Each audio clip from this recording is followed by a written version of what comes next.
हमारे साथ मौजूद हैं डॉक्टर कासिम रज़ा हंजरा, जो कि फेफड़ों के अमराज के माहिर हैं। आज हम इनसे कुछ ज़रूरी मालूमात जानने की कोशिश करेंगे।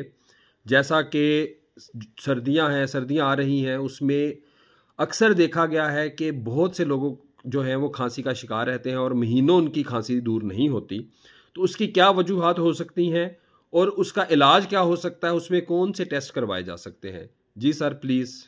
जी शुक्रिया, अस्सलाम वालेकुम। अच्छा, इसमें यह है कि कुछ जो ऑलरेडी फेफड़ों के अमराज के मरीज़ हैं, उनमें ये फ्लेयर मौसम की तब्दीली की वजह से आ सकता है। जैसे कोई दमे के मरीज़ हैं या सिगरेट पीने वालों में बीमारी, जो बहुत ज़्यादा एक्सेसिव स्मोकिंग करते हैं जो लोग, उनमें सिगरेट पीने की वजह से जो सांस की नालियों की सोजश हो जाती है, जिसको हम सीओपीडी कहते हैं अपनी मेडिकल टर्मिनोलॉजी में। या फिर हेल्दी इंडिविजुअल्स जो हैं, जो अदरवाइज़ जो नॉर्मल जो इंडिविजुअल्स हैं, उनमें ये खांसी मौसम की तब्दीली से, वो एयर पोल्यूशन की वजह से, कोल्ड वेदर की वजह से उसके साथ वो उनको इसकी शिकायत हो सकती है।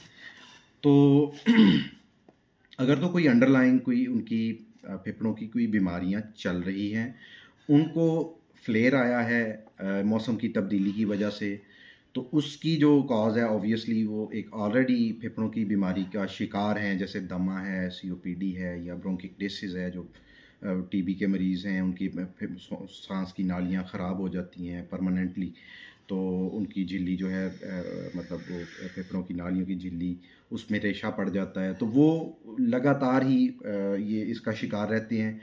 मौसम की तब्दीली से उनकी बीमारी जो है फ्लेयर अप हो जाती है।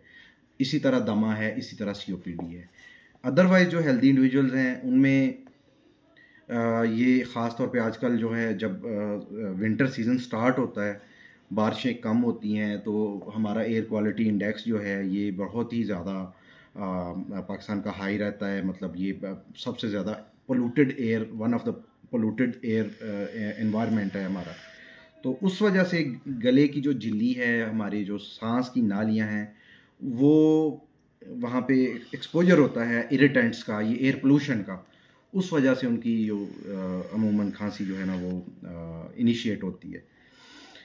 अब दूसरा आपका सवाल था कि इसको इन्वेस्टिगेट कैसे करना है। ऑब्वियसली अगर कोई पुराना कोई सांस की बीमारी का मरीज़ है, तो उसमें हम उसके बुनियादी जो टेस्ट हैं, उसमें फेफड़ों का एक्सरे है, इसके अलावा अगर कोई बलगम उनको आ रही है, उसका कोई कलर चेंज होता है, बलगम का रंग तब्दील होता है, उसकी क्वालिटी बढ़ती है, तो उसके हम बलगम के इन्फेक्शन के टेस्ट हैं, जैसे टीबी है या बाकी जितने, उसका कल्चर करवाएंगे, जो भी जरासीम है वो उस पर हम डिटेक्ट करेंगे। ठीक है, एक्सरे के ऊपर कोई अदरवाइज पहले पेशेंट वो ठीक है, कोई नई चेंजेस आती हैं, तो उसको इन्वेस्टिगेट करेंगे। ये जो मौसम की तब्दीली से आपके थ्रोट में इरिटेशन आपको फील होती है, कफ रहती है, उसके लिए ये है कि आप मास्क लगाएं, अच्छा ख़ुद को प्रोटेक्ट करें ये एयर पोल्यूशन से। ठंडे मशरूबात और जो ऐसी चीज़ें आपका गला ख़राब करती हैं, उनको आप अवॉइड करें उनके एक्सपोजर से।